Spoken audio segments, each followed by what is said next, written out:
5 questions a son can ask about a religious function by Krishna's mercy.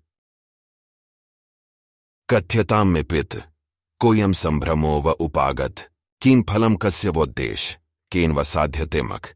Quote, My dear father, I am very respectfully and humbly inquiring. What is this arrangement? Why you are busy in making some sacrificial ceremony?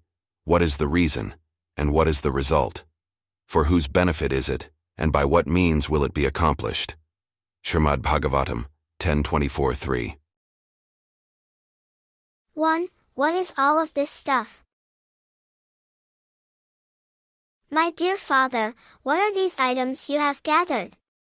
This appears to be different from the regular observances that the family holds. I have never heard of this one before. Is it related to worshipping the Almighty? 2. Is this a sacrificial ceremony? My dear father, are we conducting a yajna? What is the name of this particular one? Is there a specific interval at which it is observed? Is it recurring or only takes place one time? I would certainly like to offer assistance, if children are permitted. 3. For what purpose is this being done? My dear father, there must be some purpose to this yajna. You are not known for acting without intelligence. I notice that your every action, from morning until night, has a distinct purpose. You are deliberate and you are always building upon practices. For instance, your sadhana this year seems to be greater in quantity and intensity than it was last year. 4. What will the result be? My dear father, what is to be gained by this yajna? Kim phalam, as they would say in Sanskrit. What is the fruit we are looking to achieve? Is it for our own enjoyment or someone else's? Are we looking to be gifted with overall auspiciousness, or is there some other way to know that the sacrifice has been conducted successfully?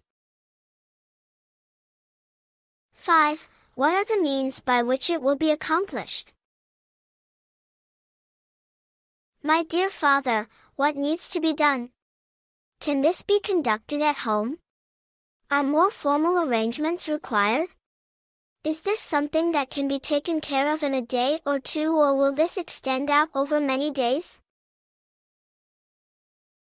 A son once posed such questions to his father, as per the history documented in Vedic literature. The father involved in the yajna was Nanda Maharja, who was the leader of the Gokul community. The inquisitive son was Sri Krishna, who was adored for his effulgence, his charm, his kindness, and his overall influence on the society.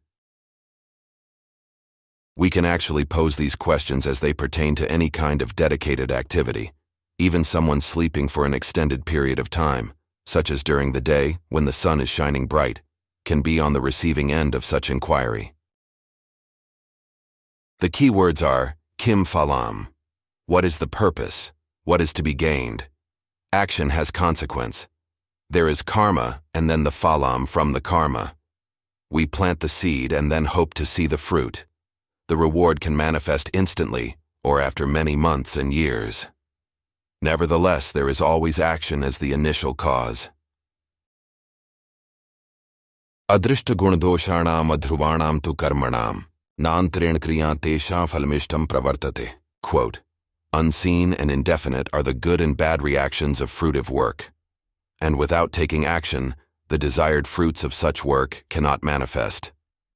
Lakshman speaking to Lord Rama, Valmiki Ramayana, Aranyakand, 66:17. Krishna had his own intentions in mind. His inquiry was not as innocent as it appeared. It was something like the lawyer cross-examining a witness in a courtroom. Krishna knew how to respond appropriately, based on the explanations provided by his father.